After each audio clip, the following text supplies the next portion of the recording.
Je vous salue, je vous souhaite une très bonne journée. Alors, la prière est importante pour tout croyant. Alors, le Seigneur Jésus-Christ a dit, quand vous allez prier déjà, là où partez vous mettre pour prier, le Père Céleste vous précède déjà dans le lieu. Il sait ce que vous allez vous dire, mais il fait en sorte que sa présence vous rassure. Alors, il y a la prière, mais il y a aussi ce que moi j'appelle la proclamation. C'est-à-dire une affirmation ou des affirmations. La prière est une demande humble dans l'espérance de l'accomplissement selon le bon vouloir de Dieu qui décide de l'exaucement ou non. C'est Dieu qui décide de l'exaucement ou non quand vous priez. Il peut vous exaucer immédiatement. Il peut vous exaucer plus tard. Il peut même mettre du temps avant de vous exaucer. Il y a des fois où même il peut carrément refuser de vous exaucer. Il y a le cas dans les lettres de Paul. Paul a dit qu'il a fait une douleur au niveau du cœur comme un dard qui y était. Et il a demandé à 3 reprises au Seigneur Jésus-Christ de l'en guérir. Et le Seigneur Jésus-Christ lui a dit, ma grâce te suffit. C'est ce que le Seigneur Jésus-Christ a dit, ma grâce te suffit. Voilà, et le Seigneur Jésus-Christ n'a pas guéri de ce mal-là. Bon, dans le cadre de la proclamation, je trouve que la proclamation est plus active.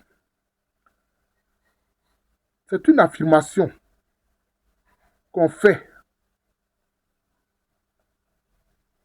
Et c'est comme si on a alors reçu de Dieu ce que nous voulons. Voilà, ce que nous voulons. Alors, je vais prendre quelques exemples. Par exemple, comme Paul l'a dit, si vous proclamez, ce n'est plus moi qui vis, c'est Jésus-Christ qui vit en moi. Je vis en Jésus-Christ et Jésus-Christ vit en moi. C'est une proclamation. C'est une proclamation. C'est comme si déjà vous êtes certain que c'est le cas. C'est ça. J'aime bien ce cantique-là. Je sais qu'un jour, mes yeux verront Jésus le Rédempteur. Voyez. C'est un cas de proclamation. Voilà. Si tu proclames, je suis un enfant de Dieu. Je suis un enfant de Dieu. Extérieurement, comment quelqu'un peut voir que tu es un enfant de Dieu? Mais tu l'affirmes, tu proclames ça, je suis un enfant de Dieu. Et c'est réel, ça se réalise, c'est ainsi. Si tu proclames que le Saint-Esprit habite en moi, et j'habite dans le Saint-Esprit, c'est une proclamation. C'est une proclamation. La lumière du Seigneur Jésus-Christ m'éclaire. La lumière du Seigneur Jésus-Christ m'éclaire. Donc vous voyez que dans le cadre de la proclamation est beaucoup plus dynamique. Alors que c'est comme si la prière, elle, c'est comme, je peux dire, une terre qui attend de recevoir la semence. La prière ordinaire, c'est comme si une terre qui attend de recevoir la semence. Voilà. Le Père Céleste a fait en moi sa demeure avec son Fils Jésus-Christ. Voilà. Le Père Céleste demeure en moi avec son Fils Jésus-Christ. C'est une proclamation. Ou encore, tu pourrais dire, mon ange gardien veille sur moi, comme le Seigneur l'a commandé.